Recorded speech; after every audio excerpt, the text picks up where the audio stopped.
पूछा गया है, मैं विनाशी हूँ, शरीर विनाशी है। शरीर का जन्म हुआ है, बाल हुआ, इत्यादि अवस्था हुई, शरीर का संचालन करने वाला विनाशी है। ये बस यहीं से थोड़ी भूल हो रही। अविनाशी संचालन करने वाला नहीं है, वो तो अक्रिय ही है।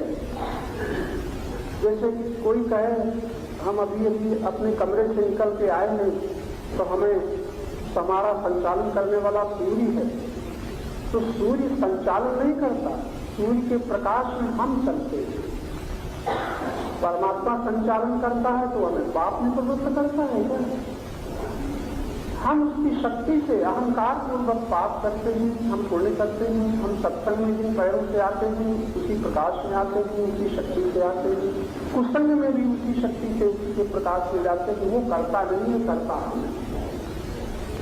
इसलिए संचालन शब्द का प्रयोग परमात्मा के प्रति हो तो एक हाय वक्त, उसके होने से हम हैं, और हम कैसे हैं उसको भूल करके, उससे विमुख होकर के हम कर्ता बन रहे हैं। यहाँ से भूल सुधार लो, यहाँ से भूल। उसी के ज्ञान है, उसी का ज्ञान, अपना ज्ञान हम माने बैठे है, उसका प्रेम, अपना प्रेम हम माने बैठे है, उसकी शक्ति, अपनी शक्ति माने बैठे हैं, उसी का सब दिया हुआ है, हम अपना माने बैठे हैं। लेकिन संचालन कर रहा है वो कि हम स्वयं अहंकार रूप में संचालित हो रहे हैं अपने आप के द्वारा। उसको भूल करके जब हम संचालित होते हैं अपने आप के द्वारा, तब हम अपने शत्रु हैं, और उसकी स्मरण रखते हुए जब हम संचालित होते हैं तो अपने मित्र हैं। कल बताया गया था, जो सर्वत्र परमात्मा का, सब में परमात्मा का अनुभव करता है, उससे परमात्मा कभी दूर नहीं है, उसी की परम गति होती है और वो निर्भय, निश्चिंत और शांत हो जाता है। बहुत सरल है, लेकिन हम भूले भी नहीं। तो जैसे कि आप सोचते हैं अविनाशी मन हर हालत में शरीर में है और उसकी शक्ति से ही काम होता है, तो वृद्धावस्था उसकी शक्ति कहाँ गई? वृद्धावस्था में उसकी शक्ति से कार्य होता है, वृद्धावस्था में शक्ति कहाँ गई? शक्ति मौजूद है, लेकिन ये शरीर इतना कमजोर हो गया है कि उस शक्ति को पचा नहीं पा रहा है, ले नहीं पा रहा है। शक्ति मौजूद है आंख के पीछे, लेकिन आंख अब शक्ति को पकड़ नहीं पा रही। शक्ति मौजूद है कान के पीछे, लेकिन कान उस शक्ति को पकड़ नहीं पा रहे। इंद्रियों की शक्ति मौजूद है, इंद्रियों की ग्रहणशीलता कम हो गई है। जैसे एक दृष्टांत दे दें, बल्ब के पीछे बिजली मौजूद है, परमात्मा मौजूद है, परमात्मा को ग्रहण करने वाली क्षमता जो है प्रकृति के यानी प्रकृति के द्रव्यों में वो नहीं गई। परमात्मा को ज्ञान का समय जैसे कि पानी बोल रही है, तो ये शक्ति तो निरंतर मौजूद है। शक्ति को ग्रहण करने वाले अंग हमारे कमजोर हो गए। क्यों कमजोर हो गए? प्राकृतिक नियम, क्षण क्षण परिवर्तन। और फिर जो शक्ति का दुरुपयोग करता है उसमें दुर्बलता जल्दी आती है। शक्ति का जो सदुपयोग करता है उसमें दुर्बलता आने के पहले उस सत्य से संबंधित हो जाता है। एक शब्द याद रखना, परमात्मा से मिले हुए बलों का दुरुपयोग करने वाला, परमात्मा से मिले हुए बलों का भोग करने वाला पराधीन होता है। पराधीनता की परिभाषा बड़ी सरल है। पराधीन हमको परमात्मा ने नहीं बनाया, हम तो स्वाधीन थे ही, स्वतंत्र थे ही, लेकिन परमात्मा को भूल करके, परमात्मा का भूल करके, अहंकार की सीमा में सब कुछ अपना मान करके बस और विश्व के अधीन हो गए, विनाशी के अधीन हो गए। अविनाशी को भूलने के कारण लेकिन अभी भी देह विनाशी, लेकिन मैं हूँ मेरी, और जब पराधीनता हो गई, जो विनाशी है वो मेरी मालूम होती है, विनाशी वो मैं मालूम होता है, और विनाशी को भूल गए, उससे दूर हो गए। पराधीनता पर शब्द का अर्थ हमने कई बार बताया है, आज फिर दोहरा रहे हैं। पर के मानी में जो अपने से भिन्न हो, क्या रचना एक दूसरे सत्संग में सदा के लिए वहां सबका संग होने लग गया, लेकिन हम बार बार सुनते हैं, बार बार सुनते हैं। बुद्धि में कमजोरी में इसलिए रोज कहा जाता है किसी तरह बुद्धि को हम बलवती बनाएं। लोभी की बुद्धि धन के लिए ही है, बस वो धन के लिए जमीन आसमान एक कर देंगे। अभिमानी की बुद्धि अधिकार के पदाधिकार के लिए है और बुद्धि के लिए, कामी की बुद्धि अपनी कामना की पूर्ति के लिए है, लेकिन मुक्ति के लिए नहीं, भक्ति के लिए नहीं, शांति के लिए नहीं। परमात्मा से मिले हुए साधनों का हमने अहंकार की सीमा में उपयोग कर दिया है। अब क्या होगा? अब तो विधान हमारा बड़ा मददगार, कि जरा शब्द बड़ा गंभीरता पूर्वक सोच लेना।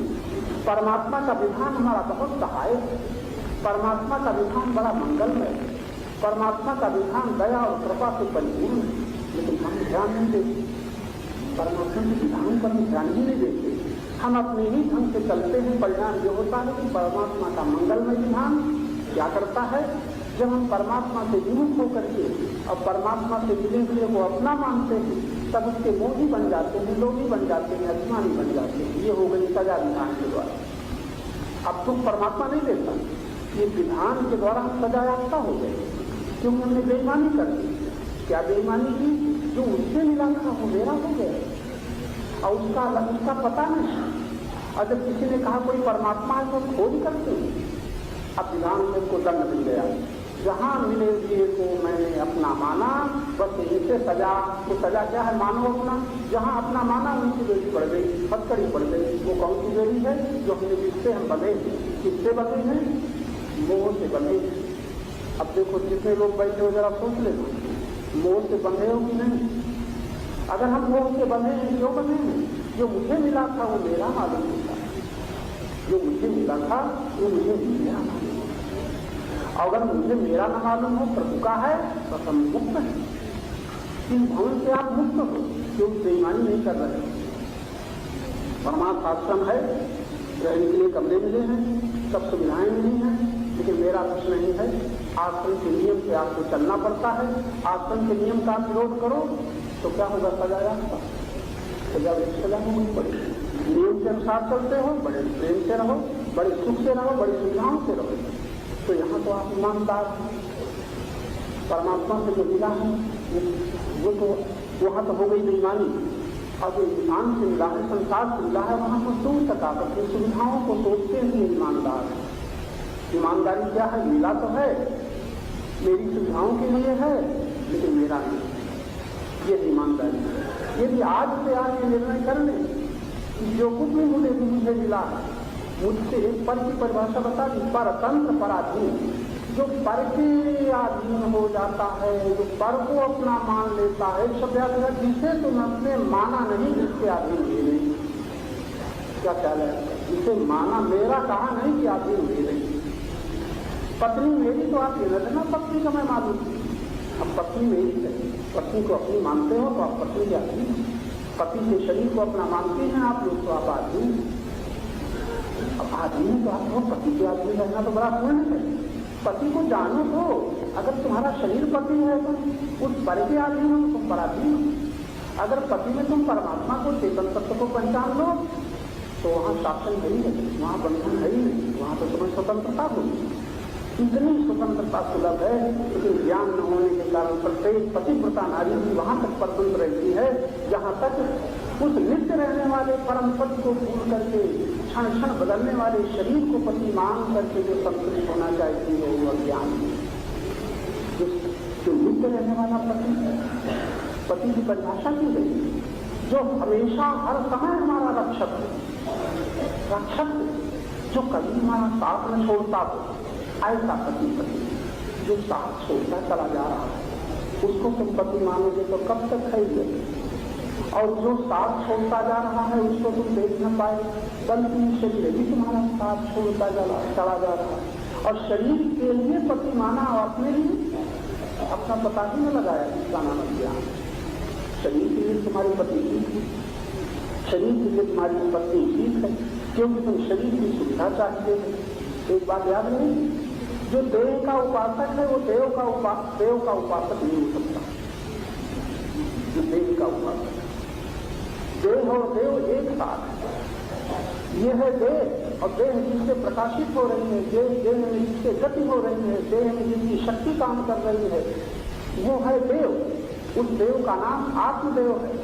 आप देव में यहाँ भी ना तक जाना कि बीच के तमाम में 33 कोटि देवता है, यही देव है। इन देवताओं में भी जिसकी सत्ता है, जिसकी शक्ति है, जिसके जो द्वारा गति है, वो परम देव परमात्मा और आत्मा के रूप में तुम्हारे साथ तुम ही होते हो। तुम ही वो आत्मा के रूप में अगर पहचान लो तो परमात्मा से तुम्हारी कभी दूरी नहीं, परमात्मा से तुम्हारी कभी भिन्नता नहीं, जिससे कभी भिन्नता न हो, जिससे कभी दूर न हो, जिससे निरंतर एकता है, उसकी अनुभूति ही देवोपासना है। देखो कितना सरल अर्थ है। उपासना का मतलब निकट होना, उपासना का मतलब निकट बैठना, उपासना उपवास का मतलब निकट बैठना। उपवास का मतलब लिखते हैं कि 22-20 दिन से इन्होंने भोजन नहीं किया, उपवास का बड़ा उल्टा हम लोगों ने लगा। जैसे एक दिन हमने बताया था ना, हम धर्म को भी अपने ढंग से मानते हैं, कर्तव्य को अपने ढंग से मानते हैं, सेवा को अपने ढंग से मानते हैं, लेकिन यहाँ आकर के तो तुम माने दिए को जान लो। जो मानते हो इसमें तुम्हारा कसूर नहीं, तो किसका कसूर है? जिसकी तुमने सुनी है, जिसने तुम्हें मनाया है, जिसने तुम्हें मनाया है, किसने तुम्हें मनाया है? जिसने माना था। मानने वाले मनाते चले जा रहे हैं, जानने वाले का संग मिला नहीं, जानने वाले मिलेंगे तब तुम इनके संग से जान पाओगे। अब हम जानने वालों की बात बना रहे हैं, लेकिन आप मानने वालों की बात इतने प्रेमी हो, इतने भक्त हो, इतने शिष्य हो, किसके? तुम जानने वाले के शिष्य हो कि मानने वालों के? शिष्य की परिभाषा क्या? जिसकी मानो वही तुम्हारा गुरु। तुम जिसकी मानो वही तुम्हारा गुरु, जिसके अनुसार चलो वही तुम्हारा गुरु, जिसका तुम कभी विरोध न करो वही तुम्हारे, इसके तुम बढ़िया सेवक। अब तो जरा पता लगाओ कि किसका विरोध नहीं करते हो, किसकी मानते हो, किसकी मानते हो? बचपन से किसकी माननी शुरू की और अभी किसकी मानते हो? जिसे तुम गुरु करते हो, परमात्मा गुरु करके क्या परमात्मा की मानते हो? परमात्मा के नाम लेने वाले परमात्मा की आज तक नहीं मान पा रहे हैं। तब क्या हो रहा है? तो परमात्मा की दिशा में अगर परमात्मा को नहीं मानते हो तो एक है सत्य, एक है असत्य, एक है ब्रह्म, एक है जगत। तो जगत की ओर जो चलेगा वो परमात्मा को नहीं समझ पाएगा। तो परमात्मा को समझ लेगा वो जगत का महत्व नहीं देगा।